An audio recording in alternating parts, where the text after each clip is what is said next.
Assalamualaikum warahmatullahi wabarakatuh. Kembali lagi bersama saya Irfan di channel Mahasiswa Baru.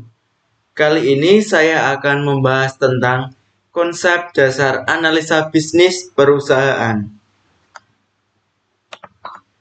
Kita perbesar terlebih dahulu. Oke. Yang pertama di sini ada agenda. Agendanya ada konsep dasar akuntansi dan analisa laporan keuangan, ada jenis laporan keuangan, dan ada analisis laporan keuangan. Selanjutnya, analisis laporan keuangan. Analisis laporan keuangan atau financial statement analysis sama dengan analisis yang dilakukan guna menguji keterkaitan angka-angka akuntansi dan tren angka tersebut dalam periode waktu tertentu. Mengapa dilakukan? Karena yang pertama ada menilai kondisi keuangan dan hasil usaha perusahaan pada masa lalu, masa sekarang, dan prediksi yang akan datang. Selanjutnya yang nomor 2 di sini ada menilai kekuatan dan kelemahan keuangan perusahaan. Selanjutnya ada analisis bisnis. Analisis bisnis dibagi menjadi dua, yaitu ada evaluasi prospek dan evaluasi risiko. Dalam evaluasi tersebut dapat diambil keputusan bisnis, yaitu ada investor, kreditor, manajer, analisis manajer, dan akuisisi, ada direktor, regulator, eksternal auditor, pekerja atau serikat pekerja, dan lawyer. Selanjutnya di sini ada framework analisis laporan keuangan. Komponen dalam proses analisis bisnis ada business environment and strategy analysis. Di sini dibagi menjadi dua, yaitu industri analisis dan strategi analisis. Pada strategi analisis menghasilkan prospektif analisis dan industri analisis menghasilkan accounting analisis yang selanjutnya akan diteruskan ke financial analysis. Kemudian ada analysis of cash flow dan profitability analysis dan risk analysis. Di risk analysis menghasilkan ini ada cost of capital estimate. Dan selanjutnya di sini kembali lagi ke strategi bisnis. Ada prospektif analis yang menghasilkan intrinsic value. Selanjutnya ada framework analisis laporan keuangan. Yang pertama menilai lingkungan bisnis. Yang kedua ada membaca dan mempelajari laporan keuangan dan catatan atas laporan keuangan. Ada menilai kualitas laba. Yang keempat ada analisis laporan keuangan. Yang kelima ada memprediksi laba atau cash flow masa mendatang. Selanjutnya di sini ada menilai lingkungan bisnis. Apa jenis kegiatan perusahaan? Apa sih jenis kegiatan perusahaan? Selanjutnya ada strategi apa yang digunakan perusahaan untuk menghasilkan laba? Terus ada perusahaan tersebut berada dalam bidang apa? Selanjutnya, siapa pemain utama usaha tersebut?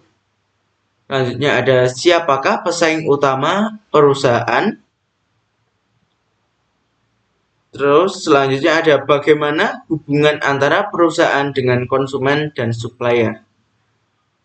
Yang terakhir ada bagaimana pengaruh perubahan ekonomi terhadap penjualan dan laba perusahaan. Selanjutnya di sini ada analisis industri. Analisis berpotensi laba berdasarkan kondisi industri. Setiap industri memiliki profitabilitas yang berbeda tergantung dari keunggulan yang dimilikinya. Kompetisi industri dengan industri lainnya akan mempengaruhi profitabilitas industri. Kompetisi dalam industri akan mempengaruhi profitabilitas masing-masing perusahaan dalam industri.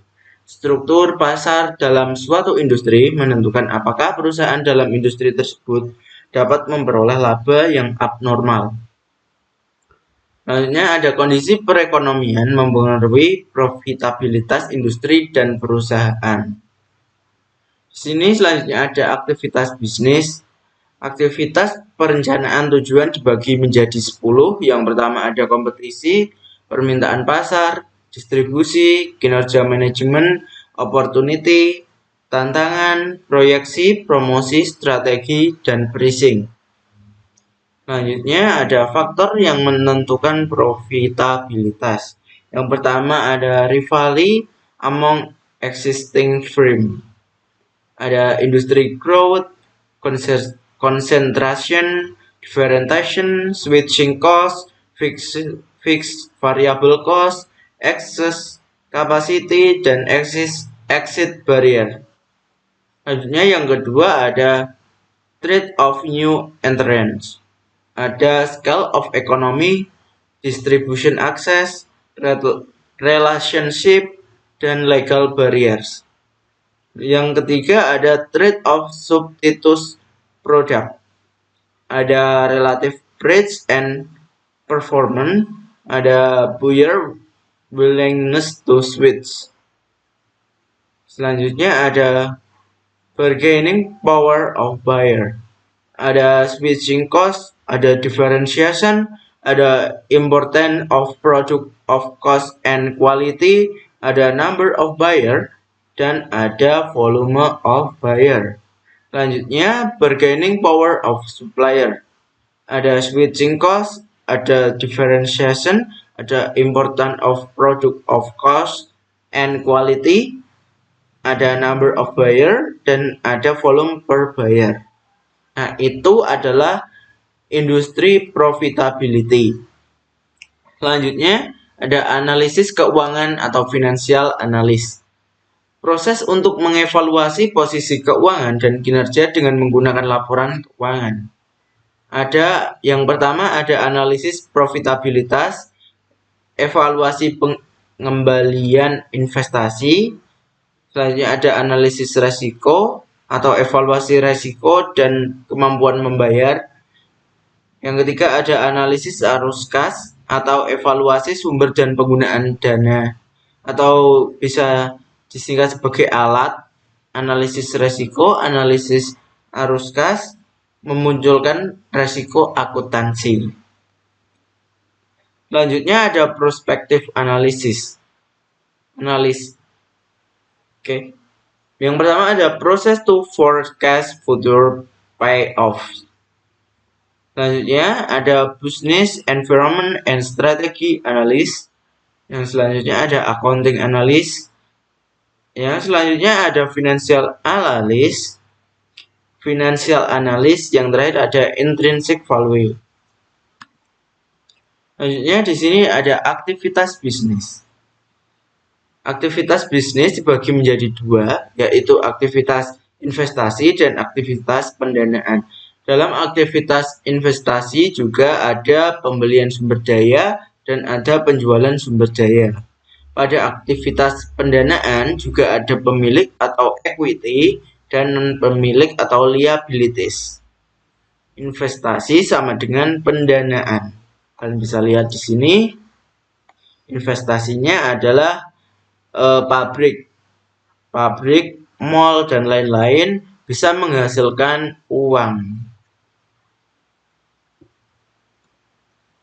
Selanjutnya ada aktivitas bisnis lagi. Aktivitas bisnis dibagi menjadi 3, yaitu aktivitas investasi, aktivitas perencanaan, dan aktivitas pendanaan. Ketiga aktivitas tersebut dapat disimpulkan sebagai aktivitas operasi.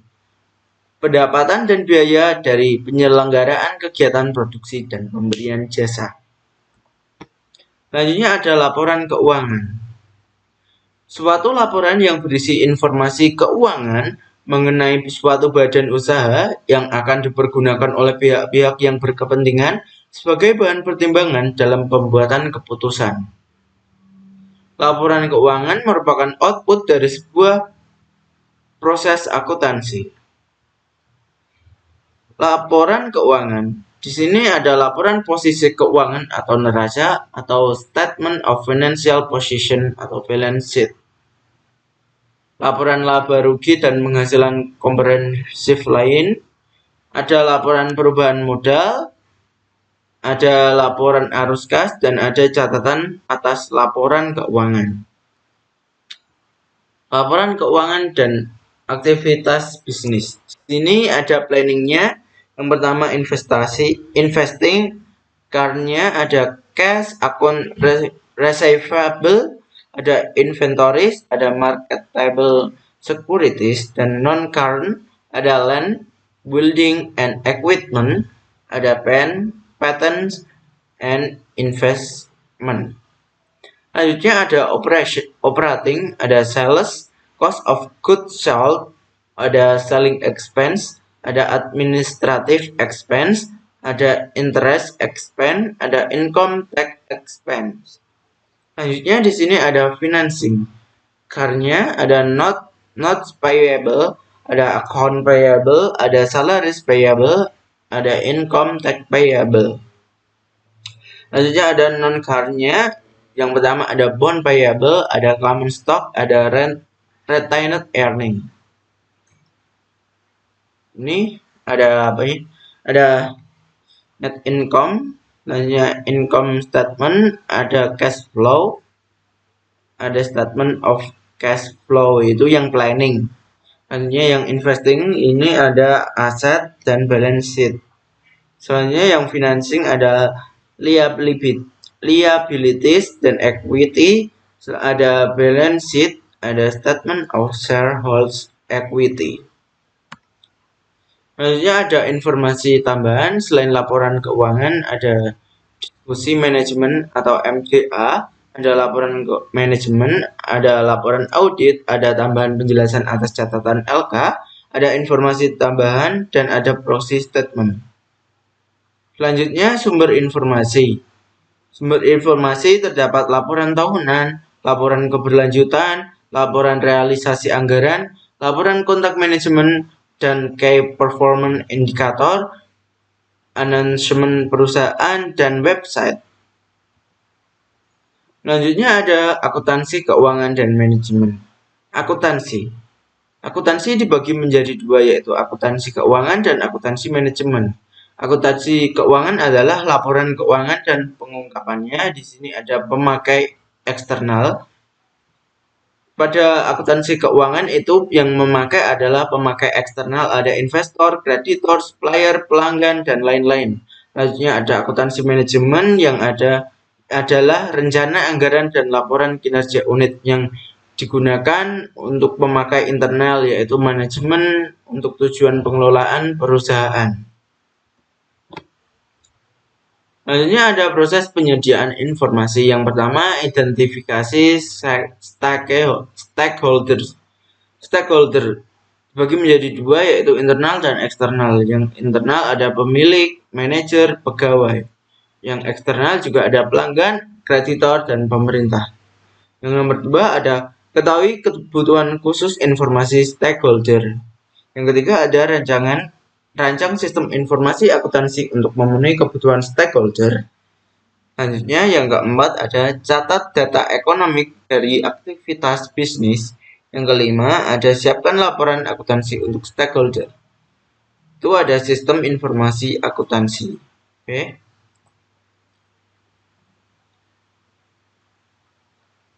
Selanjutnya di sini alur transaksi bisnis. Yang pertama adalah persetujuan transaksi. Itu harus benar-benar disetujui untuk melakukan transaksi selanjutnya.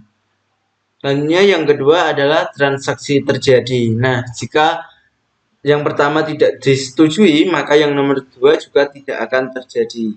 Jika yang pertama disetujui, yang nomor dua juga terjadi. Selanjutnya yang nomor tiga, dokumen disiapkan. Setelah transaksi terjadi, dokumen disiapkan dan dicatat di jurnal. Selanjutnya diposting ke buku besar. Selanjutnya siapkan laporan keuangan. Nah, ini proses akuntansinya. Setelah melakukan identifikasi dan pengukuran item yang dicatat, langkah-langkah siklus akuntansi adalah sebagai berikut. Tahap pertama adalah pencatatan atau penjurnalan. Yang kedua, posting dari jurnal ke buku besar. Yang ketiga, membuat neraca saldo atau trial balance sebelum penyesuaian. Yang keempat, membuat jurnal penyesuaian untuk menyesuaikan akun akrual dan akun penangguhan. Yang kelima, ada membuat neraca saldo yang disesuaikan. Yang keenam, ada membuat laporan keuangan. Yang ketujuh, ada membuat jurnal penutup dan akun nominal. Maaf, saya ulang. Yang tahap ketujuh ada membuat jurnal penutup akun nominal. Kedelapan ada membuat neraca saldo setelah penutupan. Yang kesembilan ada membuat jurnal pembalik atau opsional.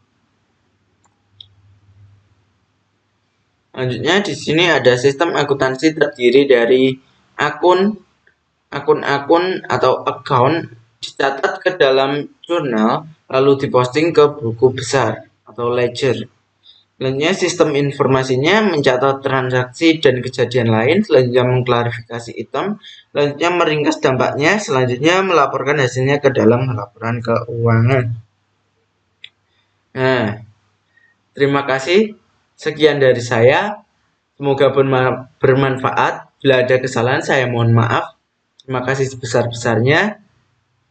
Wassalamualaikum warahmatullahi wabarakatuh.